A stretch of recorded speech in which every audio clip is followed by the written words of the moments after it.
Hey, good evening and welcome to Fish Hunt Northwest. Duane, Inglin, my cohort Kelly Barnum. Made it here on time, Coach. I did, always. Nicely done. I haven't been late yet. No, you have not. I applaud you for that. Yes. We'll be joined later, of course, in the kitchen, as we are each and every week, with Chef Kelly Lance O'Neill and his wonderful assistant, Sherry, for another amazing recipe of the week. And, you know, we're talking turkey and sturgeon and whatnot this week. We're also cooking turkey. It's that time of year. Right? It is. So it is. Got a phenomenal turkey recipe coming your way. Good shout out to David over there in IT Corner making this whole thing work each and every week as we slowly improve. Yeah. Kind of getting this technology stuff figured out, right? David's bringing something new to the show almost weekly. Every week, and confuses me, but we find a way, right? So remind you, of course, Fish Hunt Northwest is presented by Better Homes and Gardens, Real Estate Pacific Commons, located in Puyallup, Washington, and we thank them for their support. And of course, also brought to you by Sterl Inks Embroidery and Screen Printing. They're the ones doing our wares. Right. Yeah, located in Puyallup as well, and Derek over there is doing a great job. So you'll see his commercials popping up now on our show, and his brand logo presented here in front of my desk. And they really do some amazing work. We have things in the works to bring you guys. Wait till you see these hats we're kicking out. Right. Pretty amazing, right? So quite a few merchandise ideas coming out here. Yeah, we'll get that ramped up. I know a lot of you guys are asking for it, and we appreciate that. So keep the inquiries coming. We're working on that stuff. So thanks for tuning in this evening. Of course, if you're joining us live, you're watching us either on YouTube or Facebook. We don't really care which platform you utilize. Find some time to go to our YouTube channel. Go ahead and check that out at Fish Hunt Northwest. Subscribe so you never miss a live episode. And of course, we put up additional content there weekly, albeit the cooking episodes and some of the how-to stuff we pull out of the bait lab. And as soon as I get Coach Barnum off the field and back in the studio, we're going to be able to start kicking out a whole lot more how-to stuff, not only in the bait lab, but out in the field of all the things we have planned coming up. So make sure you check us out there. Follow us on Instagram, over there on Twitter, Twatter, whatever we got going on, right? It all works. So right, and chime in. Let us know where you're viewing from. Pop in. Tell us where you're from. Absolutely. Let us know what you think. Yep. We'll try to get back to you as we move through the show. A lot of you get on here, post a lot of questions and stuff. Sometimes it's easier for us to read it during the break. So if we don't get to it right away, no big deal. We'll try to find a way or a time later on the show and get to that, right? And we try to go back and forth between Facebook and YouTube and look at your questions and comments. And this week, we're trying out a new application that will allow us to view those together under one screen. So it might make us a little easier to respond to your questions and comments instead of having to search for them. So let's hope so. Yeah, let's hope so. Another David Butterfield interview. David Butterfield, the man, the myth, the legend. The giant. Well, no, nobody's ever really said that. No. All right, with that, Barnum, things going on throughout the Pacific Northwest and beyond and around Puget Sound. Not sure if you're aware, but legislative session ended this last Sunday at midnight. Not real happy with the results on our WDFW budget. No. Came up pretty short once again. Yeah. They are going to be looking at really tough times, and I think you're going to dig into that a little bit for us. I got a few things. I don't want to bore you guys with numbers, but it's important to understand where the funding measures come from, how they generate funds, where those go. And keep in mind that since 2008, their budget was decimated with the downturn in the economy and the way things were going. Government said, we're going to cut this much money out of your budget. Well, quite honestly, and still talking with those that are involved, and Representative Brian Blake has his hand on that year in, year out. You talk to him, there's still $60 million in the hole that they really need to recoup to keep up with the demand. Right. Again, we've mentioned it before, our population explosion here in the state is not going to slow down. No. Okay, and not everybody hunts and fishes, we get that, but the percentage that does, it's an increase of persons wanting to take advantage of that. Right. Well, you have to manage those resources. Right. And amongst all the things in the state that the legislators have to decide where the monies go, you have all these different programs. We have a homeless epidemic, secondary to a drug epidemic that is just tenfold, right, that it was a few years ago. We have schools in great need of monies for education for our kids. That's very important. Infrastructure upgrades. Infrastructure upgrades are so far behind. I mean, we're talking billions and billions of dollars. Going into this next budget time frame, 2019 to 2021, we're $8 billion higher than we were for 2017 and 2019. Right. Okay, so That's I believe it's like a 17% increase, if I remember right, reading there somewhere. That's a lot of money, and you would think that they could end up finding, we're talking $8 million increase, you would think we could find an extra $30 million to kick back towards WDFW. Seems like scraps when you're looking at $8 billion. Yeah, what's $30 million? I mean, what's it take to get these people to understand that, hey, this division needs that money as well? Right. And it becomes very frustrating year in, year out. They're not getting the monies that they deserve. So there were different things on the table. They went in, they wanted at least $31 million for operating budget to keep status quo. On top of that, they were asking for a fee increase, and we kind of delved into that last week. Different user groups, large recognized named user groups, CCA, NSIA, PSA. There's little variances of opinion on which portions of those they supported. Right. I talked to Nello Pasenich again relative to CCA's position on it. And it's as simple as looking even at the structure of the budget askings within the House and or the Senate, the differences on the fee increases and how they wrote those. Right. And there were differences enough that if they didn't come together on it, it wasn't going to pass. CCA's position on it was they looked at the House, they said, we don't agree with that language. They looked at the Senate, they said, there's workable language in there. Right. We like this, okay? PSA was on board for the fee increases. So I think I misquoted last year. Conversation with Ron Garner this week, president of PSA. So we had groups that were kind of on board, but they had a little bit. The problem with that is you have all these user groups that look at that and they go, well, we like this, we don't like this. We're going to support this. We're going to support fee increases, but maybe we don't want the Columbia River endorsement, or maybe they do. Right. And that came at a tough time because angler sentiment towards Fish and Wildlife at this time after the, what we're seeing with the Columbia River issue with the gill netting. Yeah. Angler sentiment is not high with WDFW. No. So, I mean, I saw it really hard for people to jump on board and say, oh, yeah, fee increases are great right now. Yeah, I think that's great. Last week, you and I were saying, once again, we're tired of it coming on the shoulders of the recreational angler and hunter. We want to see the legislators step up and fund WDFW. Some of these larger user groups were suggesting, well, we do agree with the fee increases because we feel like after the budget was scrutinized and they realized that WDFW is spending the money appropriately, not a lot of waste going on there. They're doing everything they can with the minimal that they get, that the fee increases would help. Now, the problem is they were going for $31 million. They wanted fee increases plus the Columbia River endorsement, which those two combined, Barnum, would be $17 million additional on top of the 31. Okay.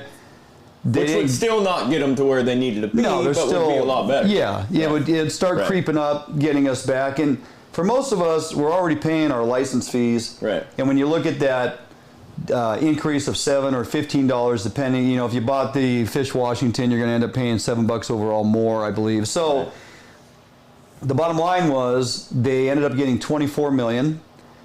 Instead of the 31. They did not get the fee increases, and they did not get a renew on the Columbia River endorsement, which sunsets June 1st or 30th. Yeah, maybe June 1st. Right.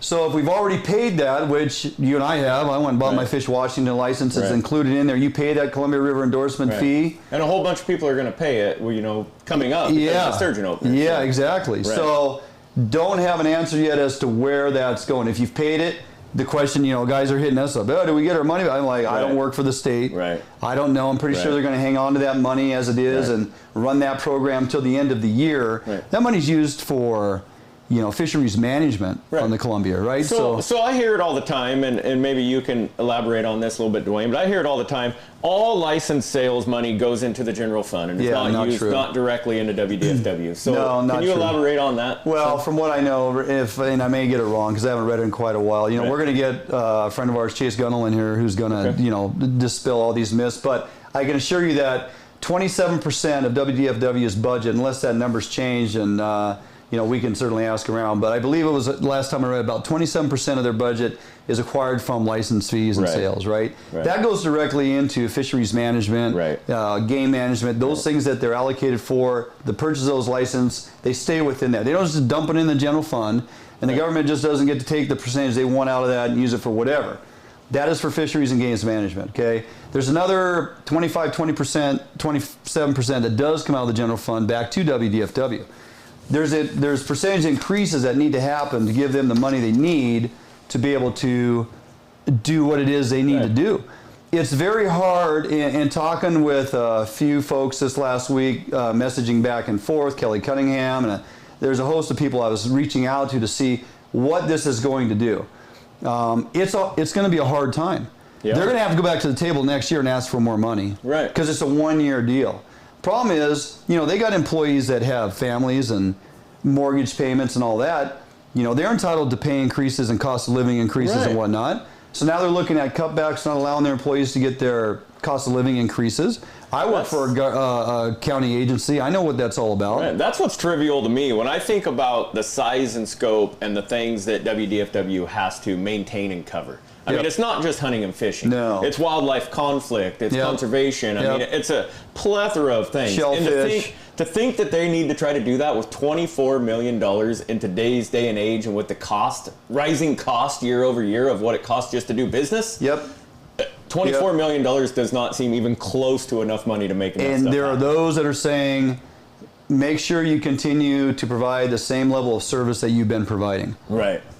I work for a fire department. You tell us that in 2019, maintain the same level of service you did in 2018 with no increase in monies or what. We just had to pass another bond issue to keep at the same level of service. Right. The communities are growing. There's more people. The call volume goes up. It crosses over. It's no different in WDFW. Right. There's more people. There's a number of things to manage that people want to do. Right. Some of these programs are going to start getting cut. And if you've been online reading, you understand there's already 6 hatcheries on the east side slated for shutdown, which contribute, I believe it was 2.2 to 2.4 million. Yeah, 2.4 million, I think. Yeah, steelhead and salmon smolt, which dump into the Columbia River. So right there, we're exiting another 2 million smolt out of the Columbia programs, right? Right. So it's going to hit hard and fast. They have to decide which programs survive, which ones don't, which employees get to stay on, some may not. And for those supervisors that work in those departments, that is a tough decision to make. Right. So I don't applaud our government at all for the lack of funding that they left them with. If you read into this, if you're kind of like me and Barnum and we dig into this stuff, or you don't because you just wait for us each week to puke it out all over. Yeah, that's what we're here for. You're going to see $15 million additional that they got for salmon hatchery production to benefit the South resident killer whales.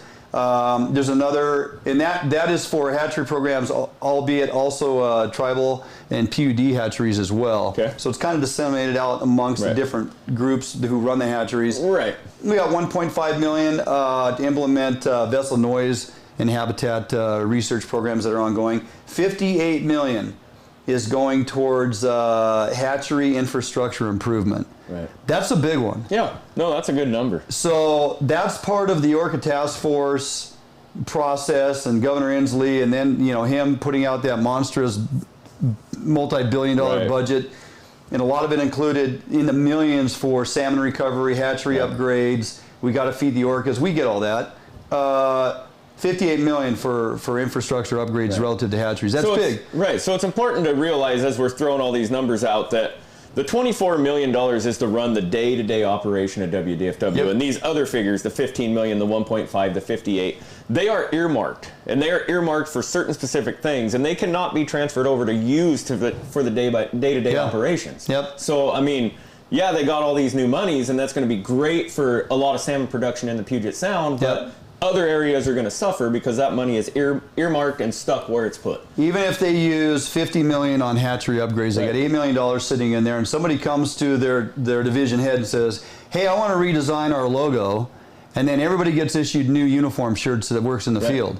Where are we going to get the money? Well, you got $8 million sitting over there that they didn't use on hatcheries. It's like, no, that doesn't work that way. Right. That money's allocated for hatcheries, and perhaps they use it the following year if they don't. They may have timelines and whatnot. They have to use the money, but the fact is, if you read the budget, don't be confused and thinking they got millions upon millions of dollars to run the department. They got 24 million, which is a shame. So anyway, there's a lot more going on here that unfortunately, as we move through the year, we may find things once again.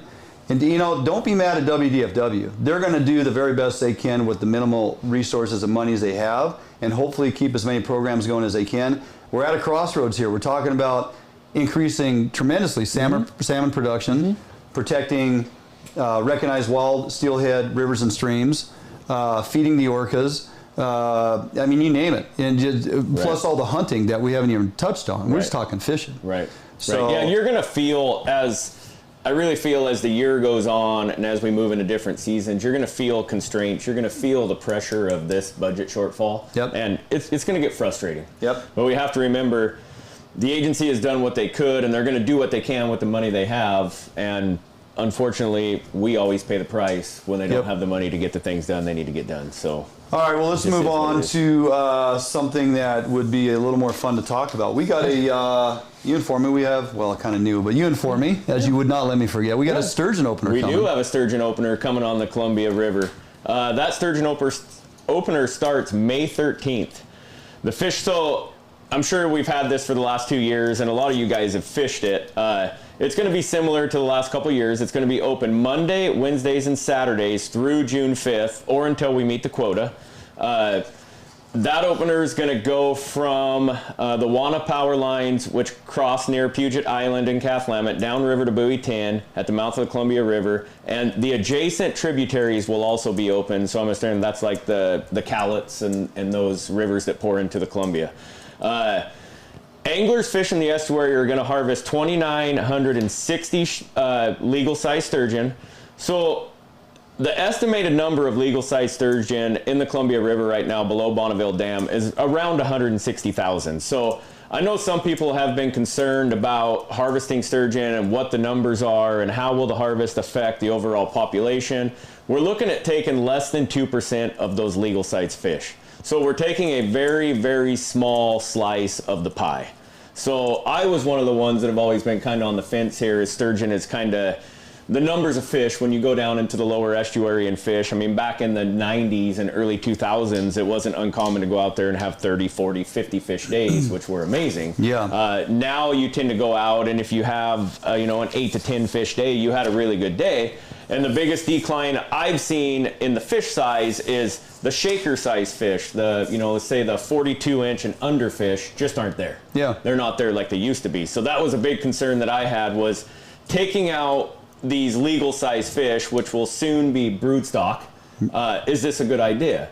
But now that I've had a chance to kind of dig through the numbers and look at the numbers, we're taking such a small slice of the pie. Percentage-wise? Less than 2%. Yeah. I don't see it really being a negative effect on the fishery. Catch limits during the season will be 1 legal-sized white sturgeon per day, with a maximum of 2 per year per angler. Obviously, you'll have to have a catch record card and log your catches. The fishery will close at 2 o'clock each day, which is the same as it's done the last 2 years. At 2 o'clock, lines out of the water, head back to the boat launch, deal with the crowds. Because hopefully you get out there, you get your fish early, get off the water. You roll off the water by noon, and you don't have to deal with the crowds. Yep. White sturgeon measuring 44 to 50 inches from the tip of their nose to the fork is what it has to be. And they're opening up, so that's the Bonneville pool is going to be 38 to 54 with a catch harvest of about 500 fish. John Day is going to be 43 to 54 fork length. It's going to have 105 fish. And then the Dowell's pool is going to stay closed for now. Oh, it is? Yep. It'll still be open for catch and release, but it's going to stay closed. So, okay. I mean, that fishing's going to start. It's the last 2 years, it's been a really successful opening. People have caught plenty of fish. Early in the season, the first couple days of openers, water temperatures, colder water, make it a little tougher. But as the season progresses and we get warmer temperatures, the fishing will pick up and be phenomenal. Mitch Myers was asking if the sturgeon quotas are combined with Oregon, and they're not. In our bodies of water, it's separate, right? So Columbia, there's some crossover. Not sure exactly on that, but there's numbers. You hold an Oregon license, you have your punch card for Washington. Is your the difference on that is how they track that. So anyway, we are definitely getting out. Right. We have a lot of things to do when you get done with this damn baseball schedule. Depending on how my season goes, we don't know for sure at this point if we'll make the opener for sturgeon or maybe the first week, but I promise you we will be bringing you guys lots of footage, lots of content from the Columbia River sturgeon fishery. Matter of fact, we're going to jumpstart that tonight. You're going to do a little presentation of the bait lab later on different rigging and bait wraps and stuff. We're going to go through riggings. We're going to go through bait wraps. We're going to rig a couple different ways to rig fish. Also, we're going to do some Google Earth imagery on the weather report and kind of show you guys. Spots? Yeah, Oh. not necessarily spots, but I want people to see that when you're in a boat or when you're standing on the bank of the Columbia River and you look out over the Astoria estuary, you just see water. Sure. And what is going on under that water is the difference between you catching fish and not. Right. And you understanding that. So we're going to see what we can do to help you understand what's going on under there. Yep. That'll be good. Right. Well, and we got other opportunities coming up too. Yep. I know you're the fan of the clam, so to speak. The fan of the clam. Fan of the clam. It was yesterday or today. I got an email. We got another clam opportunity coming up. Mock Rocks, I think, wasn't it? Yep. Mock Rocks is going to be open May 18th. Okay, Mountain Day. Yep. If you're from Washington, you know what that's all about. Yeah, morning tides, really good tides, anywhere from a -1.4 to a -1.6. So that's going to be great digging. Yeah, and it's daylight hours, so get the kids out there and get the family out there and don't have to do the headlamp drill at night. Right. That always makes it for a nice day. It does. Then go catch your surf perch. Right. I mean, get those clams. Temperatures are warming up. It's Springtime's nice. here. They're calling for mid-70s next week, which we'll talk about in the weather report. Absolutely. But, I mean, what a better sunrise on the beach digging clams. And then you got those waders on already. So grab your surf rod and get going on that surf perch because it is amazing. Some other stuff that just kind of reared its head. We have starting tomorrow, May 3rd. They're reopening the Lower Kalama for steelhead retention. Now it's been closed for the majority of the season due to low numbers of fish returning and the hatchery's inability to get egg take. They've acquired egg take, so now they open it up. So it's feast or famine, Barnum. Right. They're not messing around here. Right. They're not only reopening it. Catch limits? 3. Wow. Go get your 3 hatchery steelhead on the Klamath. I can tell you, fishing that river for years, this time of year, when the springer runs were stronger, some amazing days out there going back and forth catching spring chinook and steelhead. Right. You get a few hatchery fish here and there. You start getting some wild showing up, especially as you get into June. The fishing can be really good. So now you have opportunity on Kalama for 3 hatchery steelhead plus a hatchery springer, of which I did make my way down there the other day. Yeah, poked around. Yeah, there's just nothing going on. I mean, I was targeting springers. I hit a few of my spots I like to put a little time in along the bank. Talk to a handful of guys that they got nothing else to do, so they show up every morning for a few hours. And a few guys haven't even broke out the eggs yet. They're just throwing big 20 mil, 22 mil beads under floats and whatnot. Not going to waste their eggs. They're not going to waste eggs. The guys are fishing jigs with sand shrimp, which is effective. Twitching jigs as well, but the fish have got to be there. Right. We had a small push of fish a few weeks ago. If you're on the Kalama, drift boating or bank fishing, a few guys found some fish. Then that lasted for 3-4 days, and then they were kind of picking them off here and there. Now, guys that are fishing it day in and day out, guides that are down there, they're finding fish here and there. But for there to be enough fish out there to go down there and fish and think you're going to get your one, you're going to have to work for it. That may change. Keep an eye on the dam counts, as I do. Right. The dam counts. When we start getting decent numbers over the dam, again, that fishery extends well into June, late June. We've got some dandy springers on those tributaries. Right. We had a comment from Facebook, and I'm going to butcher this name, but Adam Losnagard said he saw 3 summer runs caught Monday on the Klamath. Oh, you got one springer. Yeah. Well, there you go. So maybe there is some fish showing up. We got some steelhead. Okay, right. I like it. The fact that they bumped it to 3 is a great opportunity. Yeah. Something else going on is they're opening the hoe back up for Chinook retention, which hasn't happened in a while. June 1st through 30th, if I remember right. Yep. June 1st through the 30th. Go get your summer Chinook out there on the hoe. Great opportunity. Weather's going to be beautiful by then for sure. That's a beautiful river. That river is something else. Yeah, I got the opportunity to float that a couple years ago, and what a beautiful river. Pay attention to the regulations on that. Only one barbless hook, of which can have 3 points, and there is no bait. There's a no bait restriction. So what that's telling you is that if you're going to run plugs, for example, for your Chinook, you can have a single hook, probably on the tail end of that plug is where you want to put that. It can be 3 points. They have to be barbless. If you're fishing a bead or something else, you can have a single hook. You can't run double hooks. You can run a single hook. All has to be barbless. So pay attention to your size limits and your retention opportunity out there for both salmon and steelhead and trout. And make sure you're releasing the wild trout because those are juvenile steelheads. So we won't want anybody keeping wild trout. They are not just free for the take. So, anything else going on that we want to touch on there, Barnum? I think you got it. Yeah. Any questions? Might have to go get a Washington license. Ron, that's probably a great idea because if you want to fish in Washington State, last time I checked, you kind of need a license. So it doesn't hurt too bad at the cash register. Right, and as we talked about, the agency could use your money. So. Yeah, help them out a little bit, keep this thing going that we love to do. Right. I know it's a pain in the butt to continue to go down this road, and we'll discuss it probably till we make people throw up all over their floor. But the fact is, if you want to hunt and fish, you got to pay the fees. And you know, they've gone up a little, but it hasn't been since 2011, and they're going to continue to try and come back for fee increases, which, you know, I mean, everything costs more. I used the analogy a few years ago that everything costs more. I go to the grocery store to get a gallon of milk. It costs me more than it did 5 years ago, but I still get a full gallon. And that's the problem people have, right? It's like, I'm willing to pay my $84 for my Fish Washington. That gets me everything I want to do, which I kind of think is convenient. I don't even have to remember. Just give me the Fish Washington. I'm good to go.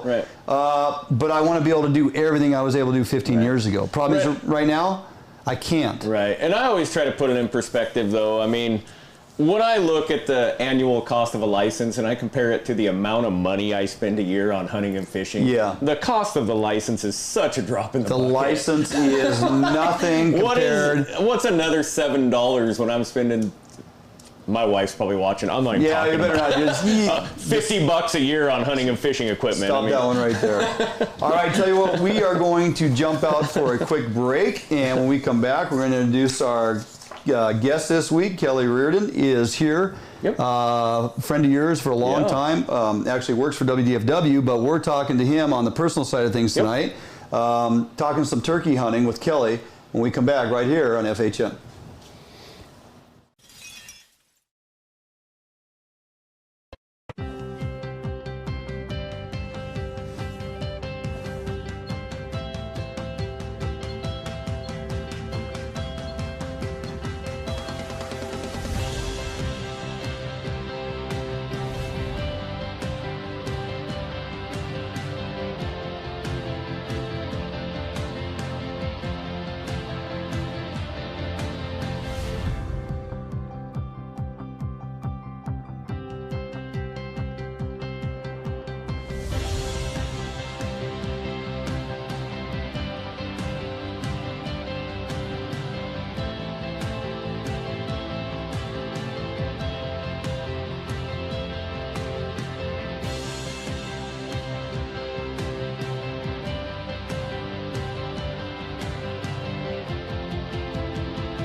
Come out to break a night, and the pink skies waving goodbye.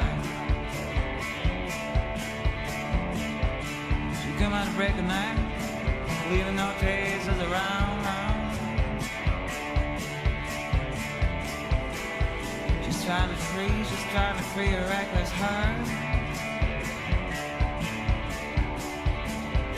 She's trying to be as light as a breeze. Queen of Art, Friday morning. The Queen of Art, Friday morning.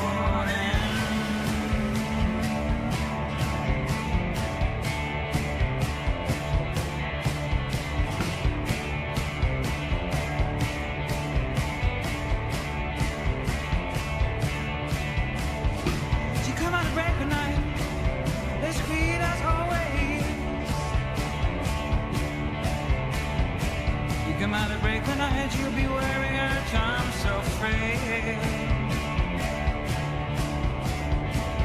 Yeah, she's trying to avoid everyone.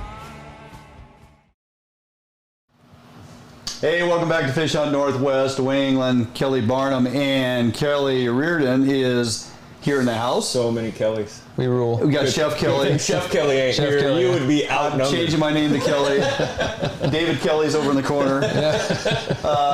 Anyway, appreciate you taking the time to drive over after work Thanks and for having me. make it to the studio. And Long time no see. Yeah, good seeing you, Kel. yeah, you two clowns. We're going to talk turkeys. Before we get to that, Barnum, let's jump on a couple of these comments. Yep, John, the Skagit is or will be open for Chinook. That is correct. Haven't had that in, I think I read that was 30 years. Somebody had said, though, they had an opener sometime in the late 90s, but I didn't follow up on that. So Stephanie's chiming in. She's a little confused on your monies you're spending, so that's good to know. I'm going to go and say, same as James Imhoff. All my fishing and hunting gear has been given to me. I spent a dime. Yeah, Thanks, pretty James. much. I needed that. We Donated. spend no money on it, right? Right. So as far as the halibut longliners in the Strait, if you listen to John Beath last week, he was talking about the fact that the commercial fisheries were struggling a little bit early season to start finding some halibut. So maybe that answers your question, but I haven't, and David made note of this before the show. We were perusing around on social media and whatnot. Not a lot of pictures being posted of halibut on the opener.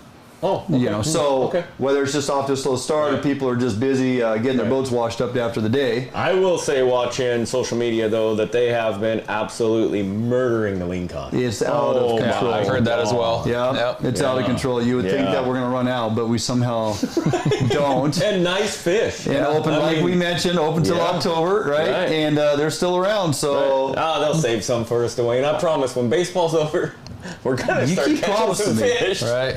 I know. That takes time off work, and we have to get on the field and get some stuff done. Right. Anyway, Kelly, you are here. We are talking turkey. You and another friend of ours, Tom Ryle, who you work with, right? You guys are involved on a personal side of things you got involved with First Hunt Foundation. Yep, the First Hunt Foundation. Give us a little background on what they're all about. If I understood this correctly, when I got on the old interweb there and looked into what they had going on, they're out of Idaho. They are, aren't they? Okay. Yep. They're out of Kamia, Idaho. President Rick Brazel. Okay. And basically what they've done is they've put together a foundation where folks who come in and have tried, have tried hunting but just passed hunter education, don't know what to do. This organization will pair you with a hunt mentor, get you out in the field, teach you those tactics that you have never had the opportunity to learn, and probably get you on a property where you're going to have a good opportunity, in this case for turkey. Well, so we'll stick up with turkey. I mean, that's one of the things they offer. It's what you and Tom, signed on to go do. Right. And if I'm a young man in my mid-20s, maybe my mom and dad or my dad, my mentor and a lot of other things didn't hunt. Right. And I decided, I'm living on my own, I'm working, got some buddies at work that said they were going turkey hunting, but, they didn't have room for me. Right. And I finally decided I'm going to go get my hunter safety. And I get that and I acquired it. Now I watch Outdoor Channel. I watch whatever I can on YouTube. I watch these guys doing turkey. I caught that phenomenal episode of FHN with Jason Phelps in here. We were talking turkey calls. And I was inspired to go buy Phelps turkey calls. And then I sit around and watch videos and I practice. And to me, I sound pretty good. Right. Yeah. But I don't know what I don't know. Right. I don't have anybody right here telling me, yeah, you're doing it wrong, or no, that sounds great, or whatever. Sure. And then I think I'm going to go out and just, hunt turkey. Well, you got to try to figure out public land access if you can. Yeah. A lot more success is happening on private land for the beginner. Correct. Obviously. Yep. This is an opportunity for you guys as mentors, as you said, that, hey, if somebody wants to work on blowing their turkey call or scratch or whatever, you're there to help them learn the process. Right. And we can allow them that opportunity to, if they want to, mess around a little bit, and then we can kind of hone that skill for them. Sure. In this case, we took out 2 ladies, first-time turkey hunters. Right. We had some property up near Springdale, Washington, not giving away secrets away. Yeah. But that's where we were In at. the general area. General area, yeah. We were hunting some private property, some state grants, some timberland company as well. And first we got got them in a blind, got them comfortable, you know, let them play with the calls, let them see some turkeys in the field. Unfortunately, the birds were not very cooperative. Sure. So eventually after day one, you know, we kicked them out of the blind, told them get ready, you know, we're going to go do some hiking. Okay. So after that, you know, we found some areas where there's some responsive birds. We got them talking. Our first hunter, Shannon, she actually got a crack at one. Her first shot ever at a turkey. Wow. And she didn't hit it, but she thought it was great. In fact, you and I were talking earlier. Yeah. She's told me, let's go back right now. I want to do this. Did she had shot a shotgun before that? Yeah, she actually did. A gun, she did an upland game program last year, so she was familiar with it. She was shooting a 20 gauge at the time. Oh. Well, I gave her what I call a turkey slayer. It's a 12 gauge 870 I've had for 30 years, you know. And you know, I had her carry that. She said she was comfortable with it. Sure. I don't think that she was expecting the, you know, the overall weight of the gun. And one thing I do, I've taken youth out, I've taken new hunters out for years. On their first time, especially turkey hunting with me, I don't give them a sling. I want them to be cognizant of where they're pointing that gun at all times. I make them carry it. And after day one, she was politely telling me how it was a little bit heavy. Yeah? Right. It's a little bit heavy. I think I saw one of the photos you sent me had a shotgun perched on shooting sticks. Yeah. So my other aunt, Alex, she was with me a couple of the days. She was shooting a 20 gauge. She was a little bit smaller in stature, so she got the 20 gauge. We brought shooting sticks along. That's helpful. However, sometimes, especially when you get out of the blind, the shooting sticks, you know, unless you get the cheap little compact ones, they can be a struggle. But yeah, she definitely had those. And it was pretty helpful on what she had going on. You ended up getting Alex. A bird? Alex, yep. She got her first turkey. We set up in the morning on a couple of 2-year-olds. We'd seen them the night before, put them to bed. Did some soft calling right after fly down. They came in and promptly gave us the feather. Oh yeah, and took off. So we made some moves on them. Actually, between calling and stalking, got close enough to them where she got a crack at one, and she hit it. Oh, she did? She did. She didn't quite get the headshot that she was looking for, so we had to track it. Which was very interesting. Tracking the turkey. Yeah, it went down. Luckily, one of the heavy shot BBs that she was shooting made it into the lung. So it took off on a flight, kind of did the head bob, went down, but I made her go through, you know, grading, tracking, and at the end she was kind of down a little bit. And I said, I'll tell you what, let's just roll back through there one more time. We snuck back through the area where we'd last seen it. Sure enough, there it was. She found it, went ballistic. Especially going through the highs and lows, the highs of the excitement of finally getting an opportunity, and then having that, maybe I'm not going to recover. Yeah, that 1 hour, and you know, you can hear the bird. Yeah, you can see the face, you know, the excitement early on, and then halfway through the unsure, and then at the end. And I kind of played a little trick on her because I actually found the bird. I turned around and I told her, hey, you know, sometimes these birds, they fly up in trees if they're wounded. So I'm staring up in a tree, and I make her turn around, and I go, look behind me, you know, and there it was. And the good thing is, you know, as a first-time hunter, you know, she did get to experience that. Sure. And then after the adrenaline wore off, maybe half hour, 45 minutes, hour, maybe 2 hours later, we calmed her down, and actually right away, I went through the tagging process with her. You know, we talked about, you know, respecting the animal, getting it legally tagged. We took it back to the rest of our group. We went through the entire cleaning process. I mean, she got her hands dirty. She was not afraid of that. Right. Tom Ryle showed us his version of turkey cleaning, and did our fancy photo shots. She got to take home turkey breast, turkey thighs, a beard, a tail. And she's tagged out first time. How about that? Yeah. Awesome. That's pretty awesome. Any tricks to novice hunters that hit a bird and perhaps find it that it, you know, does take flight or gets away from a little bit, and how you're going to track that bird and try to locate it? Well, and it's funny, for novice hunters, you know, they don't always do the follow-up shot. Like, as an experienced hunter, I would just hit it with the follow-up shot. You know, that's not so much the case with novice hunters. And if they do get that one hit, just stop. If it's wounded and it's mortally wounded, if you chase it right away, it's probably going to take off. And you'll see in a lot of, you know, YouTube and TV shows where they blast a turkey, they go running up to it while it's flopping there. Well, two things are going to happen. it's going to take off or you're going to get a spike in the face or in the hand. Right. Get a big old spur. That would not feel good. Yeah, I don't have a scar on my hand to prove it. So, but, you know, and we actually didn't wait that long, but we waited a little bit and we were able to recover that bird. And I really think with her hunt, she got the all-around experience. Right. What was the driver behind her wanting to take up hunting? Just wanted new experiences, wants to eat the bird, Right. What's the she's deal? tried, she's been fishing for a while. She actually went to Wazoo over there. She's one of those cougars. Oh, man. No. But, you know, she had some experience in her past of, you know, going out along with people. Yeah. And then, of course, with her new job coming over the west side of the state, you know, she was more exposed to it and she gained interest in that and just basically said, I'm ready to go hunting. We've took her out fishing. She's happy with that. We did a chum fishing seminar out of Hoodsport Hatchery with her last year, and now she's a chum angler, which is fantastic. There you go. Yeah, right. And this was really her first opportunity for hunting.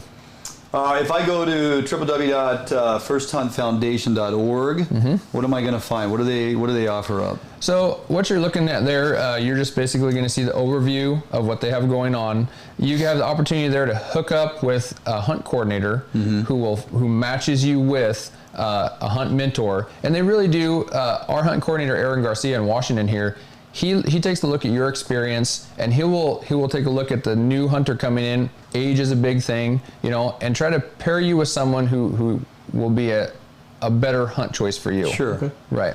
Yeah, somebody that you're probably going to click with. Yep. Not going to have like some 90-year-old guide and a 13-year-old kid. Right. They don't really have a lot to talk about, right? So, Sure.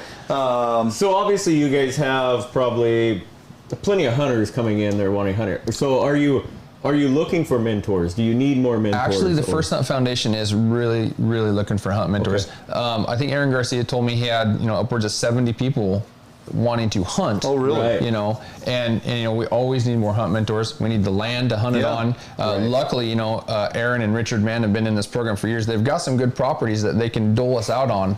But I mean, the hunters all around are dropping. Yeah, and if we don't introduce new hunters to it, we're going to lose it. And this is a great opportunity. You get to see some new land. You get to go out and do some hunting. You're helping somebody out. And that one single person, Alex and Shannon, and we took 2 people out. That lasting effect is going to just be everlasting, evergreen. They provide turkey hunts, obviously, upland birds, waterfowl. There's some waterfowl opportunity. Any big game still? I think we're still kind of on the bubble for that. Of course, I've done youth whitetail doe hunts for years. In Southwest Washington or Southeast Washington, and I would love to get in on that. There's really good opportunities for kids to get out there and harvest their first big game animal under a controlled circumstance. Right. Yeah, well, it's important to get the kids in, right, Barnum? You and I talk about that. I mean, that's the next generations of hunters coming up. Statistically, I ran some numbers a while ago just because people sometimes need to see facts and figures to kind of put it all in perspective. Sure. And I think I ran it because I was able to get to numbers from the state numbers relative to hunters and population up through 2017. Okay. So I basically looked at a 37-year window and very uniformity in both population explosion, more than doubling, and hunter license purchases nearly dropped by 50%. Right. We went from 360,000 down to 180,000 within 2017. Right. And when you talk to folks who have been hunting forever or hunting for a few years, they say, well, man, I go out in the woods, there's dudes crawling everywhere. Well, we have far less land accessible than we did 37 years ago, right? So it all kind of, morphs us into this belief that there's plenty of people hunting. Well, and the fact is, there's not that many hunting. I believe it's 2.5 or 3% of the population of Washington State hunt, and whereas we have about a 12% persons that fish. So the hunting numbers do need to increase. It's all about game management. Some of the holdups of people getting into hunting, me personally, I didn't start big game hunting till 5-6 years ago. I didn't grow up hunting. I grew up fishing a lot. Took up waterfowl and upland birds and stuff several years ago. Had an opportunity to start doing the big game thing, and then hanging out with guys like Barnum gets you even more fired up to go chase those big critters like the thing hanging above my head here. So there's opportunity out there, but I think the first step, as you alluded to at the beginning of this segment, is how where do you find a mentor? How do I initiate getting into this? I know nothing about it. Right. How do I take my first step? Yeah. Right? So, Yeah, even just navigating the game laws. Right. I mean, knowing, game management units, how to read the reg book on what you can hunt, when you can hunt. And I mean, it's a challenge. I mean, I know lots of people that have come to me and asked, like, okay, I'm going to hunt. I got my license. When I got my tag, where do I go? How do I start? Like, I don't know what a game management unit is. Right. Yeah. And so having a program like this, or just having hunters willing to answer questions online or reach out to people or just take questions and be civil. I mean, well, and one of the things that I found with brand new hunters, truly brand new hunters, they're not looking for your X on a map. No. They just want, hey, give me somewhere to go. Yep. Tell me what I can legally do and turn me loose. Right. Yeah. And I'm happy to do that. I'm more than happy. It's like we were talking before the show, understanding when you put in for special hunts, you're earning points, monies that you're paying, where does it go? What is it getting me, right? What is that all about? And talk just briefly before we jump out of here about the opportunity people have to come and learn about that stuff, some of the events that you put on. Yep, so we've started a little bit of a pilot program with Fish and Wildlife. We are doing special hunt clinics where folks can come in. We will teach them how to buy, how to apply, how to look at their points, how to make those decisions. And when you look at the regulation book, not have your mind fry because of all the columns and numbers and stuff that you're seeing. It's really just an ABCD of how to apply for your special hunts, what they mean, what they cost, and how to do that throughout the years until hopefully you draw the tag you want. Yeah, and understanding what you're actually getting. When you go to the website, and if you save it like I have, where I can just click on and open up my personal page, right. And I go under big game and I want to purchase hunting licenses. And then it opens up this entire Dropbox menu of all the big game opportunities in Washington State. And I go, oh, you know what? I want to get a permit for this and it'll tell you, it'll walk you through, well, you also have to purchase this to get that. Right. Or you can't purchase that without this. Or it coaches you up on that. To a person jumping in there for the first time, it might be a little confusing because they're like, why doesn't this work? This system is stupid. I don't understand it. Well, if you attend something like that to understand how to navigate your way through and what you're truly trying to purchase and what points you're acquiring when you pay the money but don't get to go hunt and what that does for you. So I mean, putting in for the special draws is a bit challenging. I actually might find this hard to believe, but I just started putting in like 3 or 4 years ago. You know what? I find that hard to believe. Right, and when I started doing it, the first year was like, this is confusing. I think I took that call.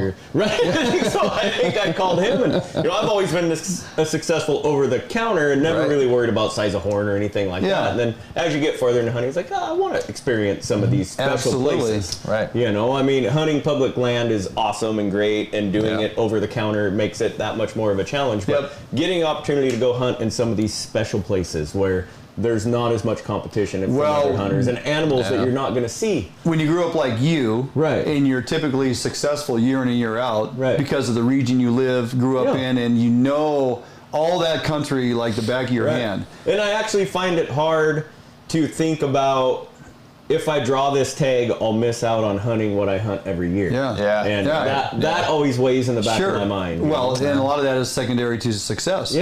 So you're successful, so it's like, I don't really want to fix it, it's not broken. But there's also that little thing that's going, man, Barnum, you need to step out of your comfort zone and go try something else. And try my skills that work here, do those work in other places? Yeah, and failure is good, right? It's good for the soul. Anyway, good stuff, Kelly. That is... anytime we can expose programs to get people that foot through the door to say, hey, maybe I can take this on. We like to talk about organizations and groups like that are giving people that first opportunity every chance we get. So awesome. Don't go anywhere. We got a couple more things we're going to do throughout the next half an hour or so. But when we come back, we're going to delve into a little bit more east side, west side. What's it going to take for me and Barnum to go get our birds, work on our turkey call, and things that we can do that would be advantageous to us being successful turkey hunters versus, we got a couple tags with no birds. New to me. It's not driving roads for grouse. No, I think you could be successful where I go that way. That's true. But we want the full experience. Yep. So we're going to jump from turkeys to sturgeon. Don't go anywhere. We're going to jump out for a break. We come back. We're going to be in the bait lab with Barnum. Yep. You're going to show us a handful of different tricks and techniques that he has done for years, very successful. He's going to open your eyes on some things you should be doing to be successful in going after sturgeon, both in rigging and bait choices. So don't go anywhere. We'll do that in the bait lab. We come back right here, FHN.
Hey everyone, welcome back to Fish Hunt Northwest. We're here in the kitchen with Chef Kelly for the recipe of the week, and we're talking turkey. We're talking turkey. Cooking turkey. Yes, turkey is in full swing now, Yeah. and we got some. Are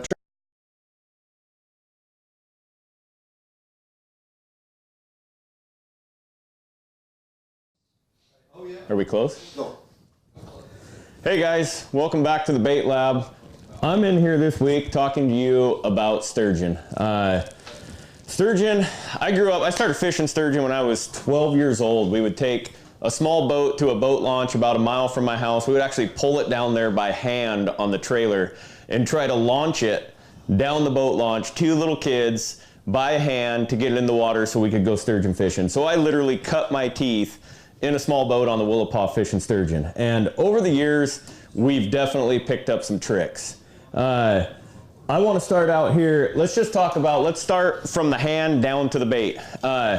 This is the rod I'm using currently. It's a Seeker rod. It was actually built for me by Duane and Diane Anderson from North Fork Custom Rods when I was back in my shark guiding days, and I actually used this rod shark fishing. But what you see with this rod is it's a short rod. It's only a 7.5 footer. It's got a really good backbone. It's 15 to 40 pound, 1 to 6 ounces. The thing I love about this rod is it has a really soft tip. And as you get out and start experience sturgeon fishing, one thing you find out with sturgeon is sometimes they can roll up to the bait and they will just bury that rod and it's fish on, very similar to a salmon bite. Other times they'll pick it up, they'll fumble with it, they'll lay on top of it, they might give it the little tug here and there. And you need to be able to pick that rod up and feel that pressure and go with that pressure and not have something that's a real stiff tip to where the fish can't pull the bait. as you're feeling that tug on the tip of your rod as it's pulling it down, that is actually the fish has the bait in its mouth and it is trying to swim away. And as it's trying to swim away, it's giving you that tug sensation. So if I'm using a really tight rod, and this is another reason why I don't like to use braided line, I like to actually use monofilament, and I only run a 30-pound monofilament because for the most part I'm fishing keeper sturgeon, but I know I can land fish in length of 10, even 11, 12 foot on 30-pound test if I just take the time to fight them properly. But this monofilament will give me stretch in the line, so as the fish is taking that bait and starting that pull, I'm getting that little extra stretch, which is giving me more time to get set up and get ready to set the hook. As we move down from the line, I go to a pretty simple system. Now, you can also use sliders, but I choose just, I'll put a swivel on my main line, and that'll be what I connect my pyramid sinker to. And depending on my depth of water, my pyramid sinker is gonna range anywhere from 16 to even down to 4 ounces. We'll be going over a little later in the show. I'll be kind of showing you guys some Google Earth images and talking a little more about where to target sturgeon too. We catch sturgeon in as shallow water as 18 inches, 2 feet, sometimes even shallower than that. The shallower the water, the less current you're gonna have running across your line, so the less need for the big weight. So, like I said, at times I'll fish it with a 4-ounce lead. So again, I'm putting this swivel here right on my main line. I'm protecting the knot that I've tied to my main swivel, which is gonna go to my leader. I'm protecting that from the weight of the sinker when I cast. When I cast this, I'm gonna whip it. My sinker is gonna slam against that swivel. I'm just putting on a small corky just to protect that knot so it doesn't get broke during the casting process. And then I'm moving down, barbless hooks only on sturgeon. I'm running a 9/0 octopus hook. I love the shape of the octopus hook from Gamakatsu. It kind of has that kind of circle hook, but not quite to the circle hook, so I still get to enjoy the big heavy hook set. I don't have to worry about ripping it out, and you lose very little fish with this hook style. I mean, the fish are always hooked, almost always in the lip, and you just don't lose them once you hook them up. So that basically covers that. I'm gonna start out with a couple, let me get some stuff out of the way here.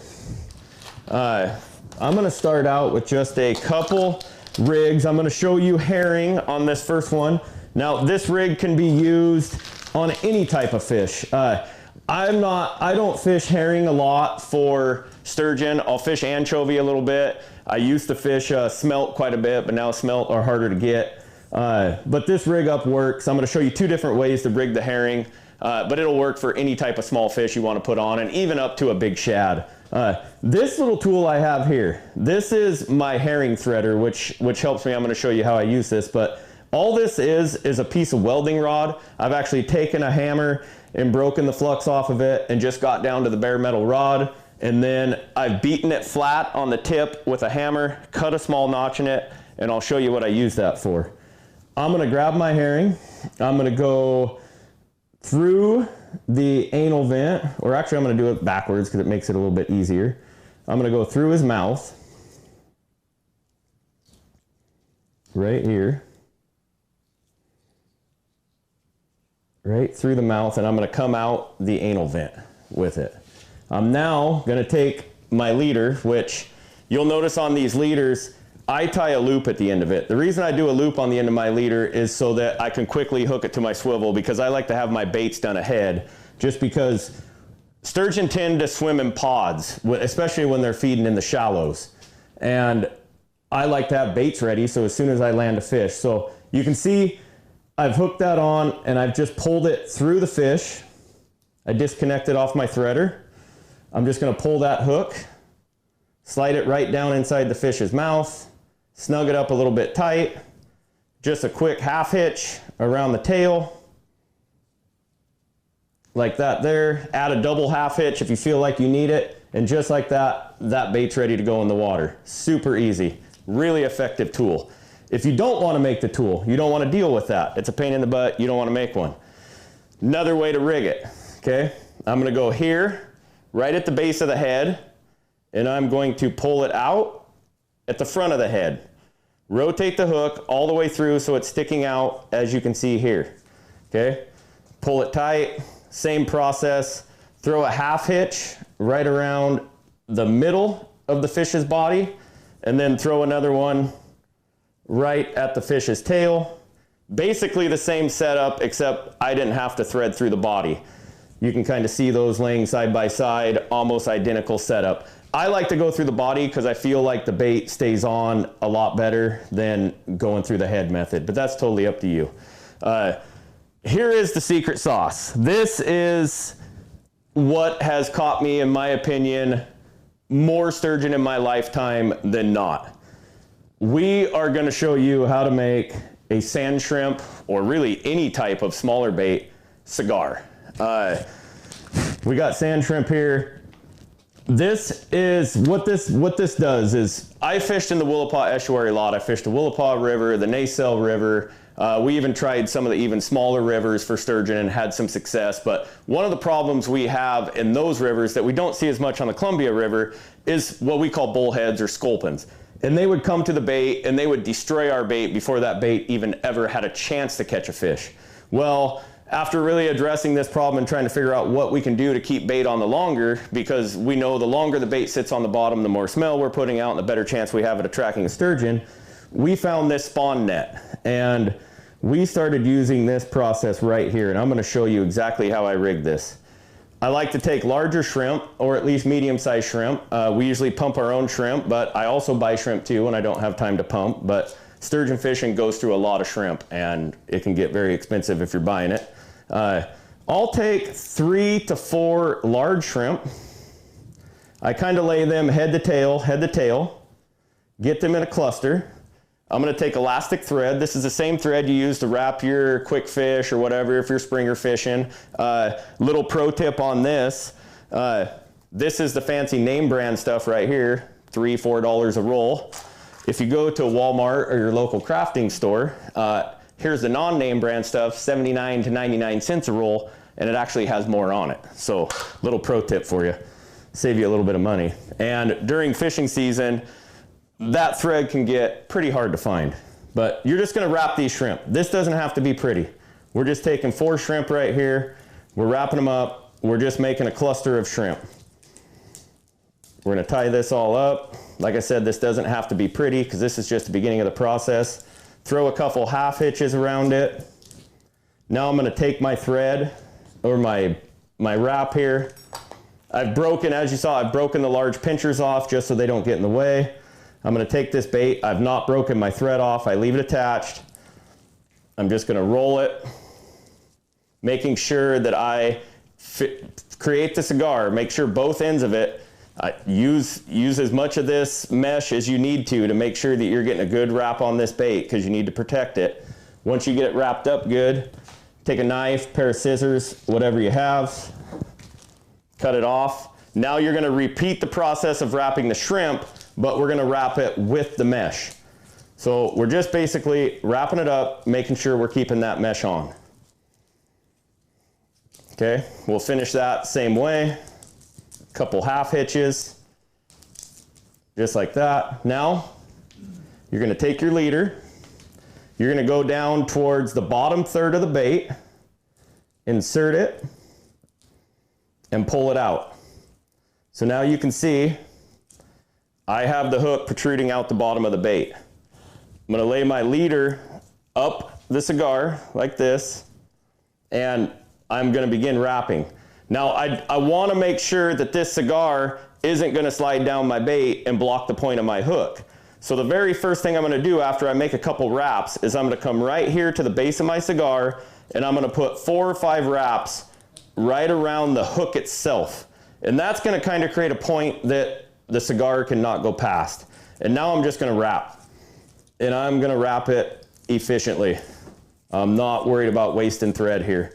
And I'm going to continue to wrap that line all the way up to the end of the cigar, so I'm keeping that hook in place so my leader isn't changing angles on this.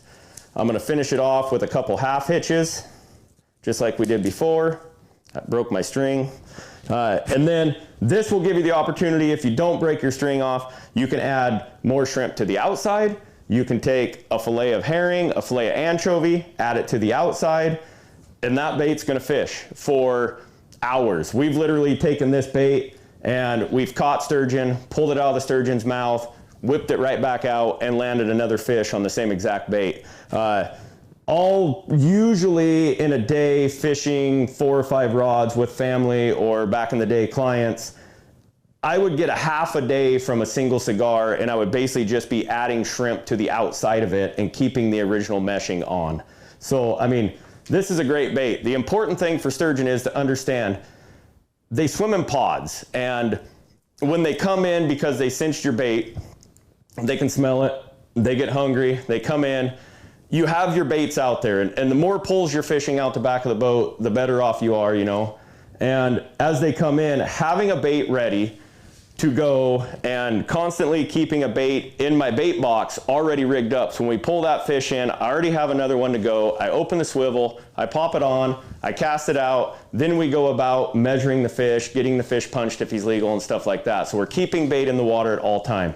I also do not, when a fish is hooked, we do not reel the other rods in. The other rods stay in the water because I know now that we've gotten a bite, now that we've put a fish behind the boat, I know that more than likely that fish is swimming in a pod and he has other fish with him. So if we hook a fish and everybody in the boat jumps up and runs over and cranks their pole in, now we've taken the food source and the scent line that we've created and we've removed it from the water, and those fish are going to move on looking for different bait. So being able to keep the bait in the water longer by using wraps such as this, and not reeling in every time somebody in the boat hooks a fish, working around that, passing poles over the top underneath to ensure that we keep baits in the water, I promise you will help you catch more fish. Later on in the show, right after the weather report, we're going to talk a little bit more about this. I'm going to show you some aerial views on Google Earth of the Columbia River estuary down near Astoria, talk about the different areas we like to target sturgeon, whether it be in the deeper channels, the smaller channels, the ledges, the flats, and kind of help you hopefully understand what the sturgeon are doing, what they're feeding on, and where you can target them.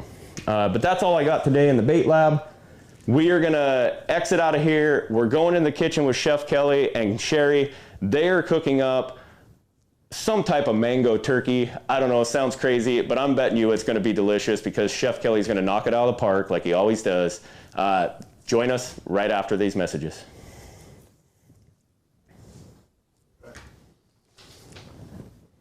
Perfect. Good job.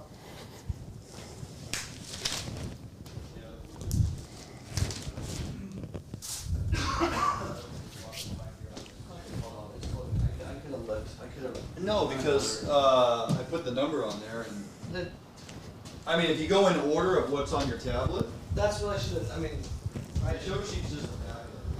That's why I put a number on every one. Which one did last?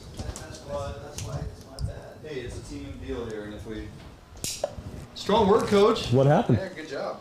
So we went to break, and I wasn't watching the commercial, or I would have figured out that it was the wrong one playing. I have a 4 right here that I forgot to remove. It should say a 3. Right. So David went to 4 on the string, which is the cooking episode. So the commercial played, and all of a sudden,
Hey everyone, welcome back to Fish Hunt Northwest. We're here in the kitchen with Chef Kelly for the recipe of the week, and we're talking turkey. We're talking turkey. Cooking turkey. Yes, turkey's in full swing now. Yeah. And, we got some turkey thighs. So Like the thighs? yeah, I'm a thigh guy. You are? Yes. Oh, okay. It's got a lot more fat in it. It's got, people, go, oh, I kind of didn't really use it. You know what? Why? They're great. Yeah. But don't just use turkey thighs for this. You can use any of your fowl, your grouse, your pheasants, whatever you like. Just you can substitute out anything you want. All right. Just not chicken. Not chicken? Yeah, it's chicken season is over with. Okay. Okay. Yeah, So yeah. today we're making mango lemongrass Thai turkey. Okay. Mango, lemongrass, Thai, turkey. Boom. Yeah. She got it. Okay. Okay, so turkey's all diced up. It's about 1-inch dice, so kind of good sized pieces. So we're gonna start on that first. So we're gonna get a little bit of And oil. again, you always have to take the silver skin off there, right? Yes, absolutely. That's what makes it tough. And Pan is smoking hot, and get her going. all right, there we go. Moving around. Okay, so So you didn't marinate that with anything. No, nothing. Okay. Just kind of spread it out so we get good sear all around. And of Nice course, and even. if it's too much, then you're gonna have to do it in batches. I'm sorry. Okay. Because you don't want it to steam. We're trying to get a good sear, letting that go. And you want it even. Right. Yeah. Okay. So Okay. we're gonna work on two different things. So we're gonna work on a bunch of our aromatics. Okay. So we have some diced Thai chilies here. These are Thai chilies. These little tiny little guys. Be careful with them. They're super, super hot. Firecracker. Firecrackers. These Yeah. guys are angry. Okay, I'm only gonna put. They don't look angry. No, Look they like are. tiny. They're deceiving. Oh yeah. Yeah. So how much do you think you put in there of That these was little about. guys? That was like 2. 2? So. How many would you put in it for yourself? 4. 4. I'm a chili head. You said Of course, there's a shallot. That's what I just put in, guys. Make sure that they're kind of firm. No mold. Sometimes you go to the store, they're kind of not in the best shape. Because they don't go through a lot of them? Yes, exactly. So you just kind of have to pick and choose. Okay. That was Good about one. 4 garlic cloves. I like a lot of garlic. Let's double check on our thing. Look at that. We're getting nice, good color. Okay. Yeah. This is lemongrass. Now, this is your lemongrass. You'll find it in the store. And it's a long stalk like this long. And you're going to cut the bottom half off and then peel the outside layers and then just use the center part and dice it like really fine because it's got a little chew to it, but just dice it up really fine and it'll be fine. Okay. So we're going to do about a full tablespoon lemongrass. Lemongrass is super aromatic. Aromatic. Aromatic. Okay. Big words. Aromatic. Okay. So Technical term. check up on our turkey. Getting really good color. Look at all that. Yeah. Try to get it all flipped over. Smelling great. Yes. A lot of people are really iffy about using a wild turkey. And, we've done them for Thanksgiving before. This is a great way to use the meat that you have in your freezer. Yeah, because, people go, oh yeah, let's do up that breast, and then they kind of forego the thigh, and they're like, then it kind of sits in the freezer for a while and kind of goes away. Yeah, because everybody's after that big ooh and ah when you put a whole turkey on the table. Oh yeah. Right? Mm-hmm. But you like to cook it separately. Yeah, I actually break down my my turkey separately. I cook the breast separately from the thigh, and yeah. Yeah. So we're going to use a little bit of fish sauce, Okay. about 2 tablespoons. And that gives it a salt. Yeah, just get That a little. adds the salt. Yeah, this is our salt for it. You notice I'm not putting any salt in there. About equal amounts Yeah. of sugar, so 2 tablespoons of sugar. Okay. Okay, a lot of black pepper. We can go ahead and add our aromatics. There you go. We're going to take that. Yep.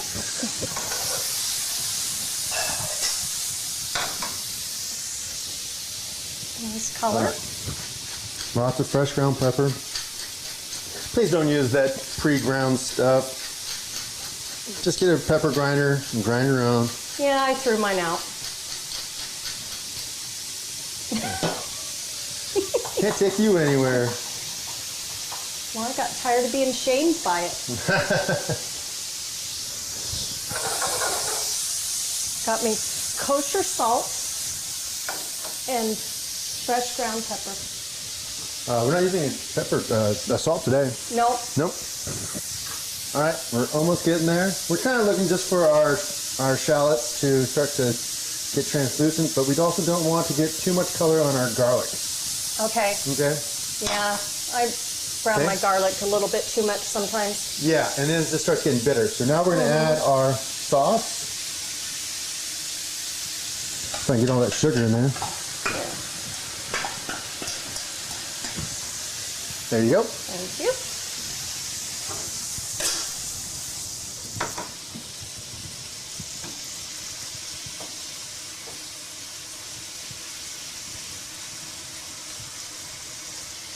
Good. We're almost there. All right. All right. What you got now? So it's got Some some mango. Yeah. So our mango, we're going to just add air there at the very last second because I really don't want to cook it. I want to keep it raw.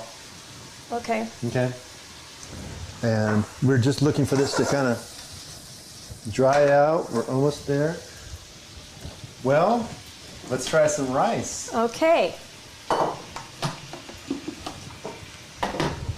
Let's see here.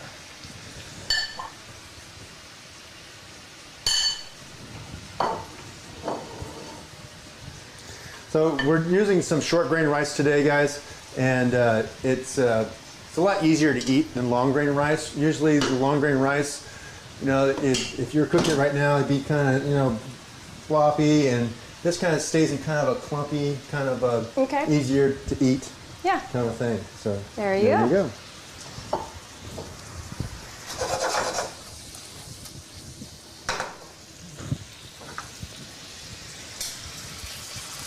Wow. Yeah, that Okay. looks. That's good. Then we're gonna add our mango.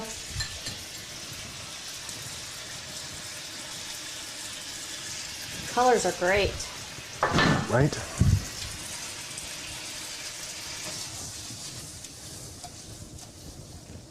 All right.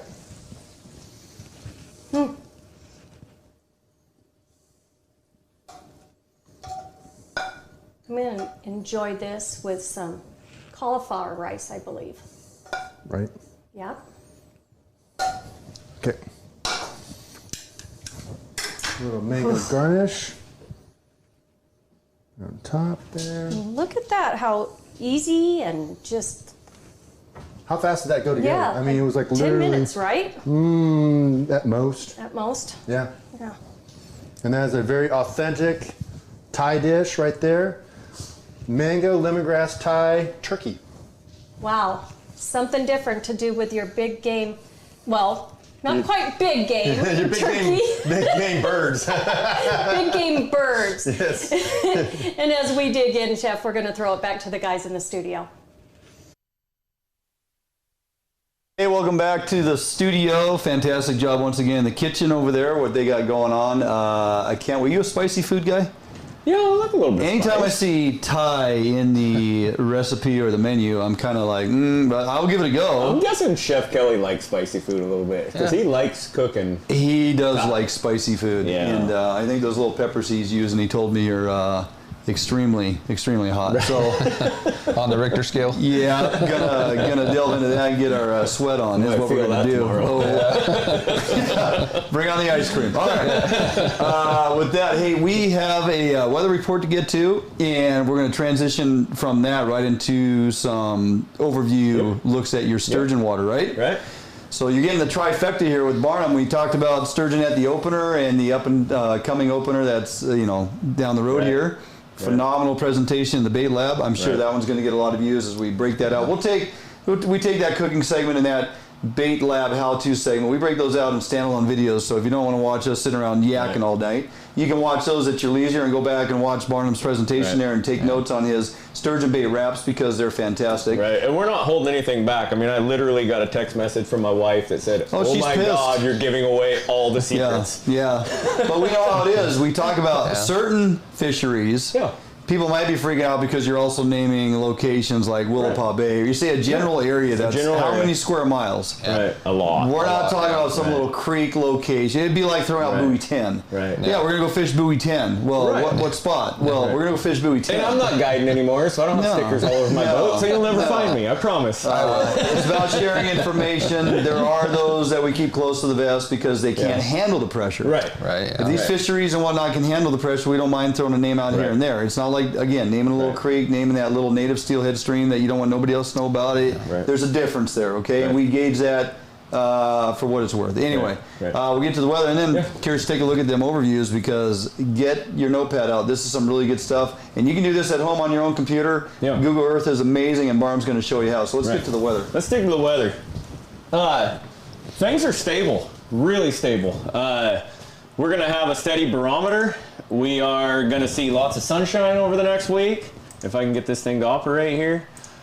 I pulled up here to start with, I pulled up the Colville, because we're talking a little turkey today too, so I pulled up the Colville forecast for the weekend. Pretty straightforward. Looks like there's going to be a chance of showers on Sunday, but we're going to have temperatures in the upper 60s to the low 70s, with lows in the morning now starting to break the 40s and not being frozen every morning you get up on the east side. T-shirt weather. I mean, t-shirt weather, turkey weather, right? Yeah. You like to hunt the turkeys, and you know, you don't want those super frigid cold mornings, and things are shaping up for the turkey season to really start to kick off here. Let's kind of look at the tides for the weekend, because we still have the ocean fishing. Bottom fish, like we said, lean cod has been on fire. Halibut's starting to kick off. The tides actually for the ocean fishery, again, like we've talked about every week on this show, I like to fish these off tides. I like to fish these, 4-foot low water to a 7-foot high water. 3 foot of water movement, slow currents, slow drifts when you're drift fishing. Just a lot funner to fish. You don't feel like you're ripping across those rock piles at 100 miles an hour. Tides being said, look great. Ocean conditions, not so much. Friday and Saturday, you're looking at 5 to 15 knots, becoming 10 to 20 knots in the afternoon. Wind waves 1 to 3 feet, west swell 7 feet at 13.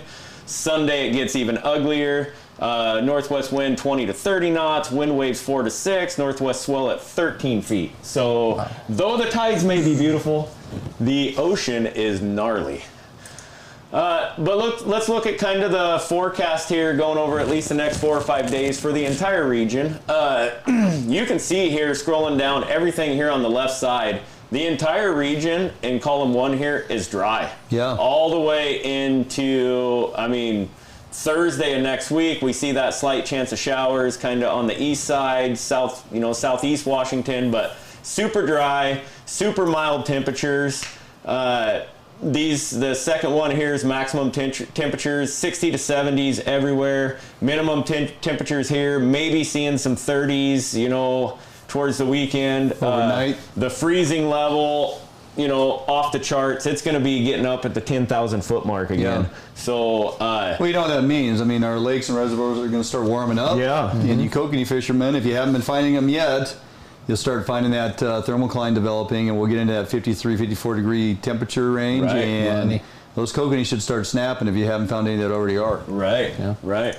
Just kind of looking at some river levels here. The Columbia, springer fishing. I think we might get another opener. Are they still springer fishing now?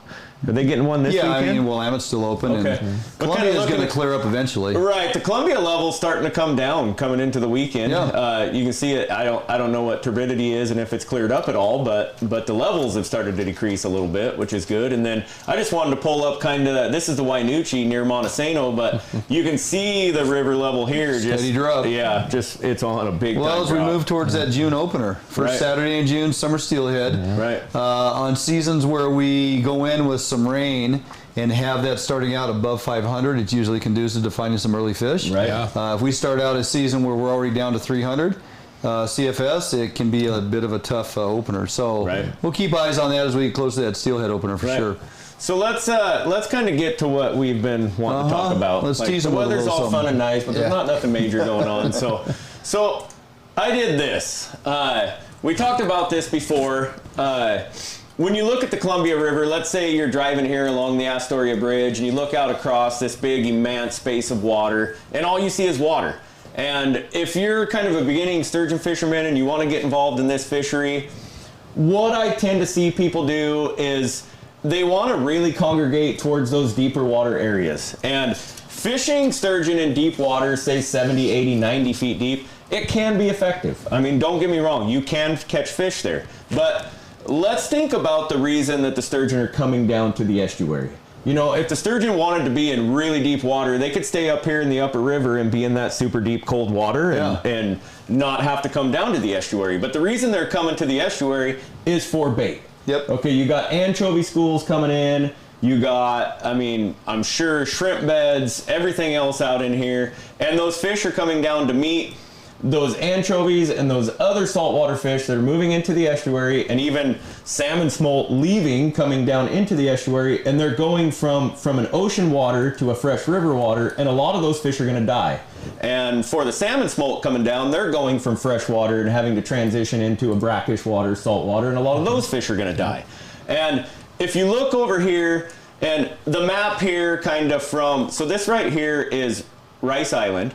And the map kind of here is not filled out very good kind of in this area as far as being, you can see it's kind of hazy. We haven't got a fresh Google Earth image for that area yet. But when you kind of look at this area right over in here along the Oregon side, and even as, you know, the Deep River boat launch would be up in this area right here. And as you look at this estuary kind of at the mouth of Deep River, as I zoom in here, you'll notice all these little channels, all these sandbars in here, kind of your deeper water areas around the mouth of what a lot of people call the deep hole around the tip of Frankfurt here.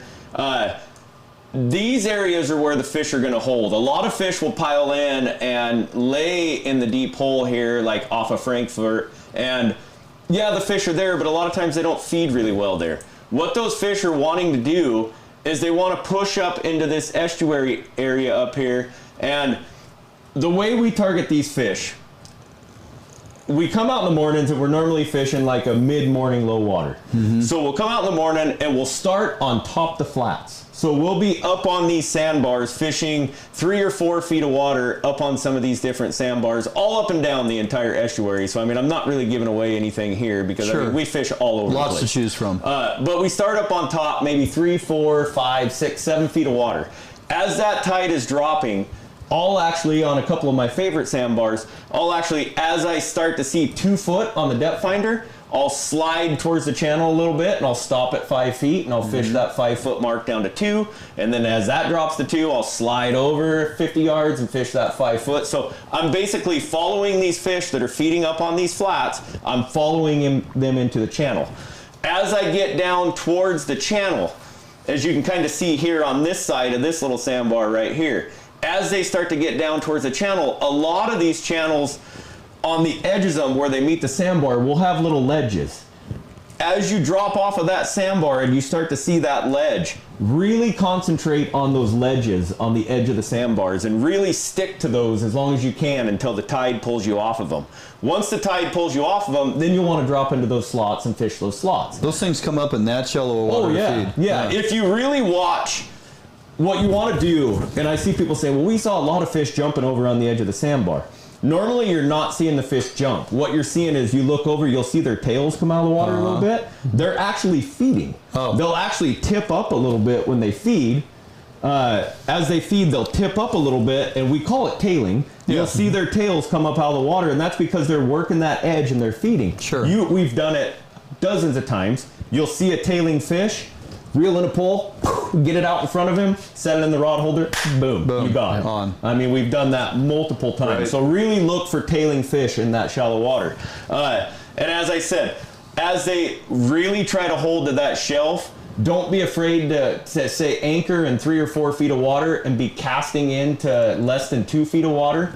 Another really important trip, I'm the type of guy when I go sturgeon fishing, I know how important bait is and the scent. So I'm always trying to fill my boat with the maximum, with 5 people. Because I want to fish 5 rods. And I want to get my spread out. And so when you're anchored up, especially up on those flats, you're going to start with your side rods at a 45-degree angle. Your corner rod's going to go at about a 10-degree angle. You'll have a center rod out middle of back, and then copy the other side. So now I've covered, you know, a 45 to 90-degree angle out the back of the boat, and all the rods are fishing about 20 yards apart, and I have that whole swath covered. Yeah. So now if I start to notice, as the tide's coming up, the fish are biting, say, on the higher end of the sandbar, I'll stick with that and shift my spread over that way. And as I feel like I'm not getting effective, that's when I'll pull anchor and slide over, so I'm following those fish. Makes Keep sense. following those fish. Yeah. That's really important. But